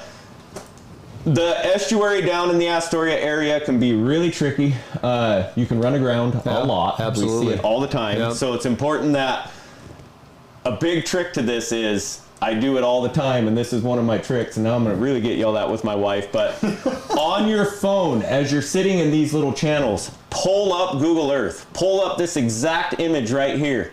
Try to zoom in on the area you're fishing. Let's say you're over in this, you know, an area here where you can see these little channels. You'll be able to be your boat. You'll see your boat little arrow right there. You can look at that channel and go, well, wow, as the tide was coming in, we were catching fish here, and now it's kind of died. I wonder if those fish are following this channel. You can literally track yourself on Google Earth, move up that channel, reset anchor, and maybe get into those fish that have moved farther up the channel looking to move up the feed. Makes sense. I mean, use technology to your advantage. Last year, we were fishing a small little trough like this, and I used Google Earth to bounce around that trough in about 4 different places. We ended up putting 18 fish in the boat and Is had that a right? limit in no time. And it was literally every time we would move to another little spot in the channel, we'd hook 4 or 5 That's just fish. maximizing technology and right. using it to work for you, right? Right. So Yeah. that there is some pretty spot on information, Miss Barnum. We're sorry about divulging all your secrets that you've taught your husband over the years. So Right, and just don't be focused on fishing that really deep water. Yeah. I mean, it's like I said, fish can be caught there, but I don't want to fish 25 ounces of lead to stay on the bottom in 100 feet of water in a 3 mile an hour current. Yeah. It's way funner to be up in 4 feet of water, hooking a 6-7 foot sturgeon, watching him barrel out of the water and peel off 100 yards of line in 30 seconds because Yeah. he has nowhere to go but away. Yeah, right. You know, it's a well, blast. until we get opportunity on that sturgeon opener, we got other things we get to do. The weather forecast is very conducive to getting outdoors. We're going to have those warmer temperatures. Wear your sunscreen and get the kids out and go get some kokanee and trout. Okay, we got to get back into turkey talk with Kelly and Kelly. Welcome to Turkey Talk with Kelly and Kelly. We're going to do that. We could sell that. We can sell that. That's the next show premiering next week. All right, we're going to do that. Jump out for a quick break. We come back. It's more Turkey Talk with the boys right here on FHN.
May 31st. May 3rd. Hey, welcome back to Fish Out Northwest here in the studio. Duane, Inglin, Kelly Barnum, and our guest, Kelly Reardon, is here to talk some turkey. Yep. And I mean, yeah, we talked a little turkey and we talked First Hunt Foundation earlier in the show, but now we're going to delve into a little bit more brass tacks of turkey talk. Right. We have east side opportunity, we have west side opportunity. You've been hunting turkeys for 30-something years? I've been hunting turkeys a long time. Yep. Yeah, we'll say a long time, okay? Don't want to age yourself. Right.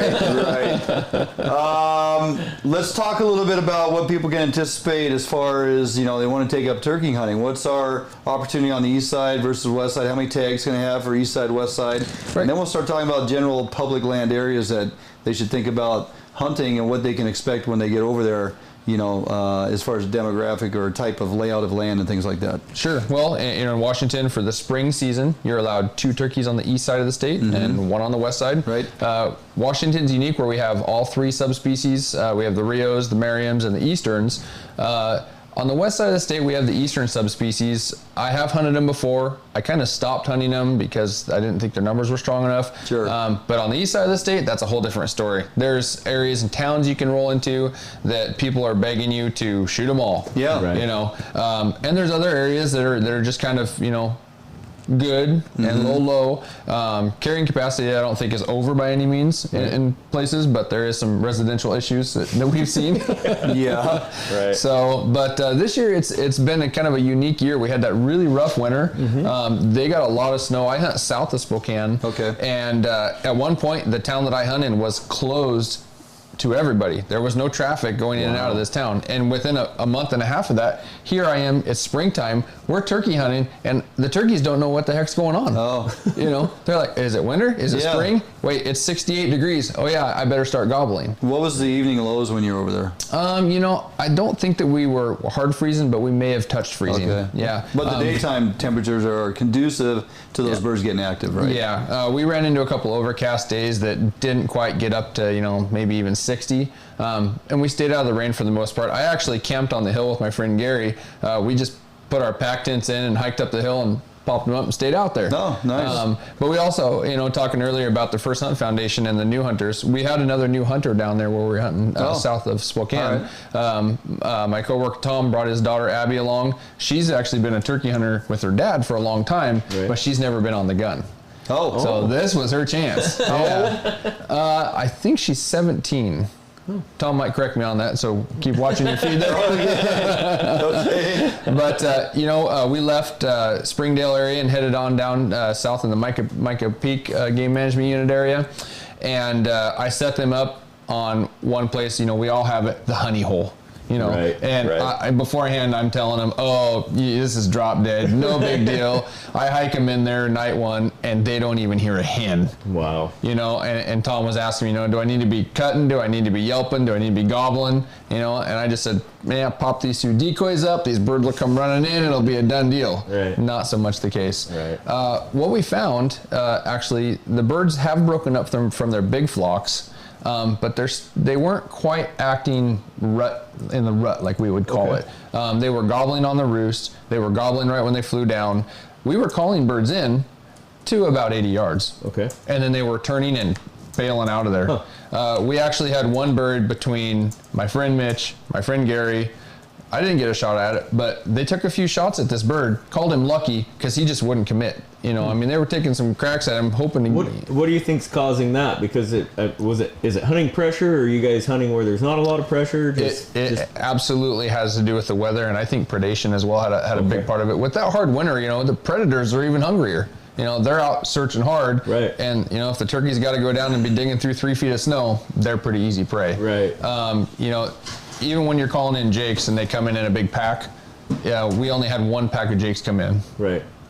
So, it was pretty interesting. Right. So what were you seeing? What calling tactics were working the best for you? Well, what I like to do, we call it put them to bed. At night, you're following the birds up. The toms are always gobbling once they get up in the roost tree. Right. And we were able to do that on a couple nights. But what we found is hard calling at them, cutting, some people call it, loud yelping. It was spooking them off. So in the end, we were doing very soft purrs and putts. I have this Quaker Boy box call, this 20-year-old wood slotted big old clunker, and I use it for its voice, for its tone, for its how far it travels. I had to put that thing away. My friend Tom gave me this little slate call. It was $13 at Walmart. Right. And I'm out there scratching low peeps and purrs on that, and we were able to finish birds that way. So on Easter morning, when I actually got my bird, Gary and I were working a pack of jakes, and a tom snuck in behind us. And we were on the step down hills, right, looking at 3 or 4 jakes that were below us, and the tom actually didn't make a peep. He came in what they call coming in quiet, and he didn't gobble until he stood over the top of me at 10 feet and scared me off of the tree that I was on. No kidding. Yeah. So unfortunately, I'm going to claim self-defense on this one. But the end result is I got turkey on the fryer. So well, there you go. Pretty excited. Do you think new hunters would often overcall or undercall when it comes to turkey? Way overcall. Kind of like waterfowl. Yeah, kind of like waterfowl. I love waterfowl hunting as well. Taking you out a couple times, and it's cool to see it on YouTube or on a hunting show, the guy with the mouth reed, or he's got the slate call, the big fancy glass slate call, and they're calling, and the birds are responding, and they're running in. That happens. Right. It does. I love it when it happens. Sure. But on the flip side, what we experience with having to soft call, having to put in the work and get in front of these birds to try to finish them off, that's even more of a hunt for me, because it becomes chess at that point. And one of the main reasons that I hunt turkeys, it's so much like an archery elk hunt. I mean, it really is. You're calling these birds. You got to get the one that wants to play. Sure. And one of Kelly's favorite tactics, closing 100 yards, and I'll actually charge a bird. I'll get in close enough, and I'll cut another 30 yards off. And sure, they might get ruffled, but a tom that is hot and ready, like baking, if you do that to him and continue to call at him, a lot of times I'll finish birds that way, and they come in fighting. Because they'll literally stand their ground? Oh, yeah. Oh, is that right? You bet. Yeah. Oh, yeah. Did you get your west side bird? Nope, not this year. I did not. Although I did, I took a text the other day that one of our friends, Tom's friends, killed an eastern over here somewhere. Oh, okay. I'm not going to say where. No. They're a little tougher to find over here. Yeah. I have people in the area around here that say, "Oh, we got tons of turkeys in the yard. You should just come shoot one of them." And I'm like, that'd be like shooting a deer in the woods right up here by my garage. I just don't. There's some things you just don't do. It's not about just getting meat in the freezer. Sure. Unless you're on that last day of elk hunt and you're looking at it's time to either eat a tag or put meat in the freezer. But that's a different situation, right? So it is. And on the west side over here, easterns are not. They're not a vocal bird. Like the Rios you'll find around Davenport area and that area. I mean, they are talkers, and the Merriams, depending on where you're at and what the time of year is, they're talkers too. But the easterns over here, as an example, some of the birds that were in Capitol Forest, I got one gobble in 4 days of hunting over there. One, and it was only because I scared him. I walked up on him and scared him, and he gobbled at me as he flew off. What's your tactics for birds that are quiet like that over here on the west side? Just hunt and stalk? Yeah, stalk? you got to try to get to a hen at sometimes. They're out looking for the hens right now, and if you can get into an argument with a hen, in fact, that's one of my favorite things to do. I can't argue with my wife, right? So I'm going to go argue with a hen turkey, right. and I can cut her off. And she's going to immediately respond 90% of the time. And she's going to be angry, and she's going to be cutting over the top of you. And half the time over there on the east side, and sometimes on the west side, she'll drag that tom in with her, whether he's gobbling or not. Right. So she's making all kinds of noise, squawk, and you just basically interrupt her? Yep. Wait a minute, and that pisses her off? Big time. Weird. No further comment. So do you think the easterns are... Do you think they talk less, or do you think it's a combination of that and just not the density of birds, so they don't have to be as vocal? I agree with the second part of what you're saying. Right. For one, there's not the density of birds. Right. And every one of us who's a turkey hunter, we want to get the eastern bird. And so there's a lot of guys out there chasing a little amount of birds around. Right. And these birds, for one, they've heard every call. Right. And they're hearing guys out there, chasing them around, slamming doors, trying to run them down. And because there's not so many of them, they're quite a bit more wary. Right. And for two, I've hunted other areas of the nation where there is easterns.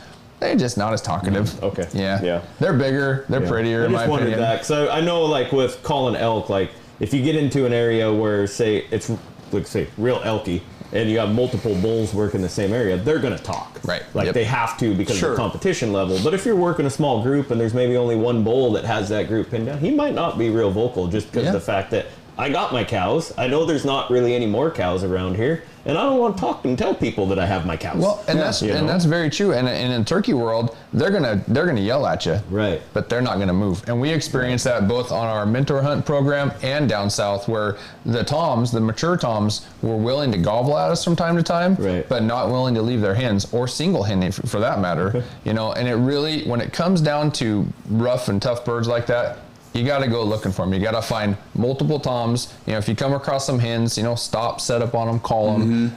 And it's okay to be aggressive because, after all, it's turkey hunting. We're having fun, right? Right. You know, Absolutely. You're not killing a 430-inch, you know, bull. You know, this is a turkey. Right. And this is great, like I said, great practice for elk hunting. I got a question here from Eric Peterson asking, how long have turkeys been in Capitol Forest?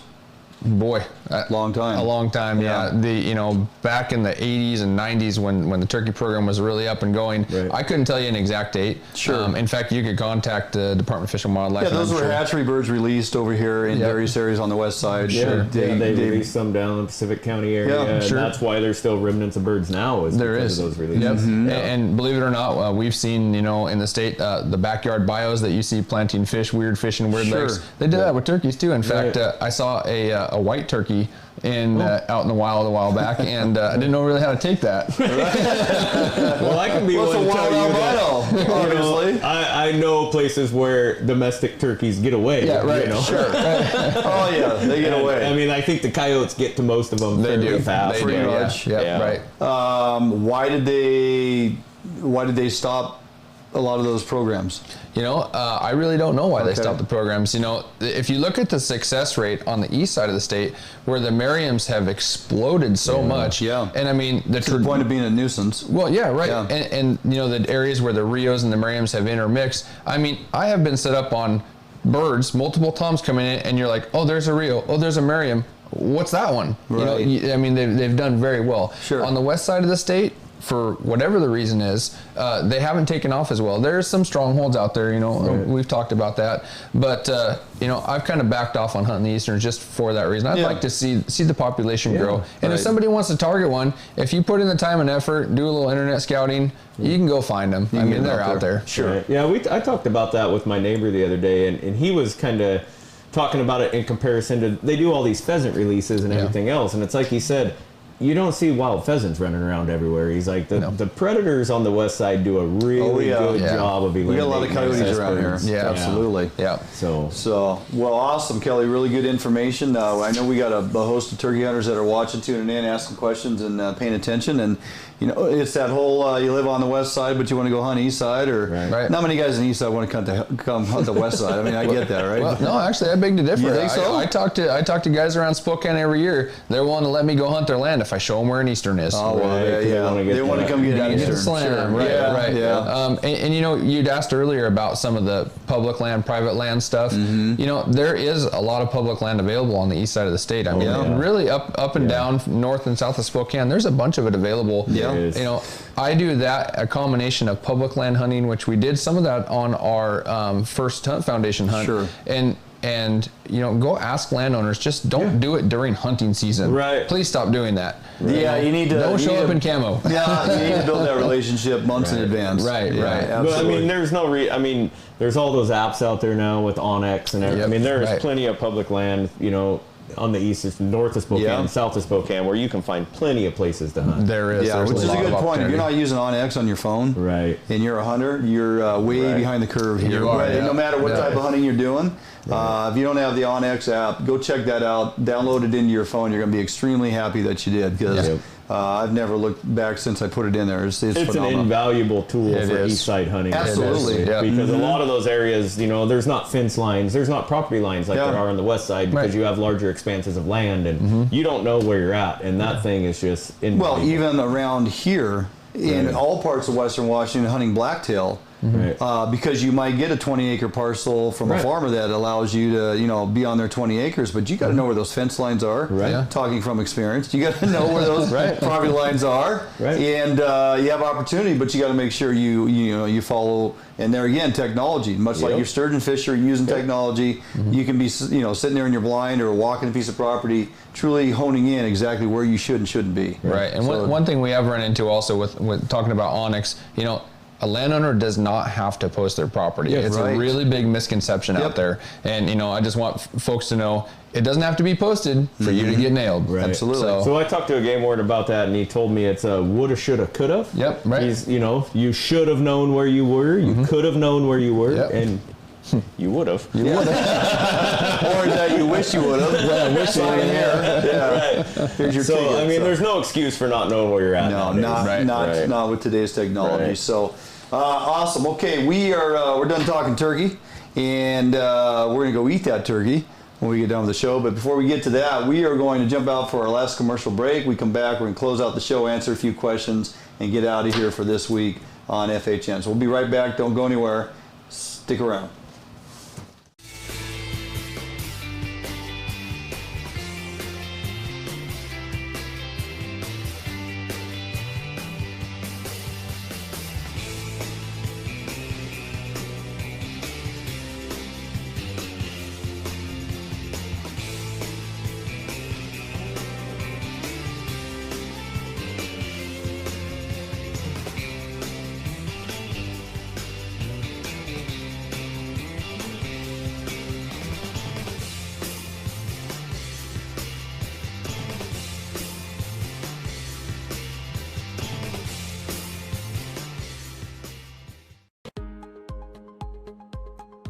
What if there was a smarter way to search for your new home? Introducing the Better Homes and Gardens real estate website and mobile app. This revolutionary new search tool puts your needs first. Narrow your search to what matters most to your family, like school data, school districts, and even walk scores. Get easy access to your local affiliated agent, as well as unique and local insights about neighborhoods and properties directly within the app. With synced and saved preferences, you'll always pick up wherever you left off. Get your smarter search started today with Better Homes and Gardens Real Estate.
Hey, welcome back to FHN.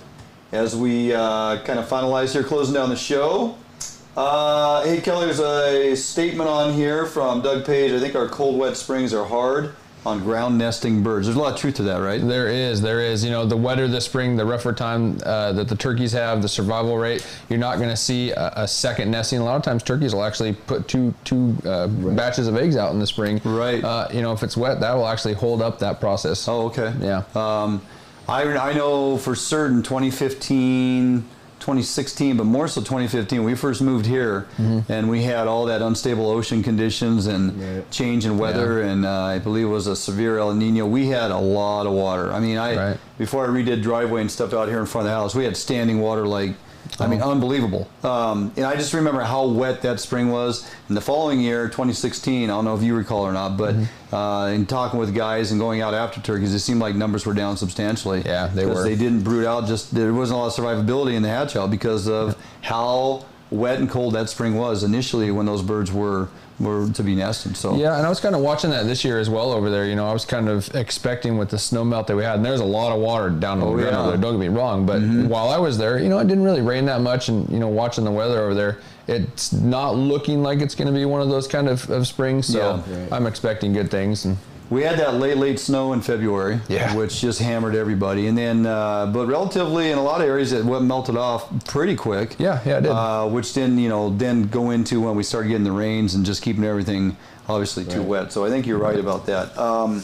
Let's jump away from turkey. I think that's pretty much all the questions we got there. Before you get out of here, I mean, you do work for WDFW. I do, yep. And you do know a thing or two about the season-long trout derby. Yeah. We haven't really touched on that yet this year.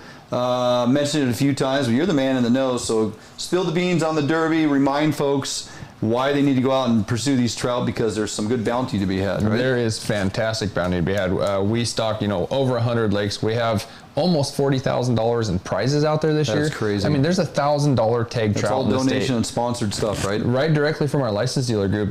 It's fantastic that they sell our licenses. They donate to our trout derby. Yeah. They understand the really importance of gaining new anglers and retaining anglers, and that's what we're going for. Right. Anybody who has bought a license or a youth or even on the free fishing weekend, you can participate in our statewide trout derby.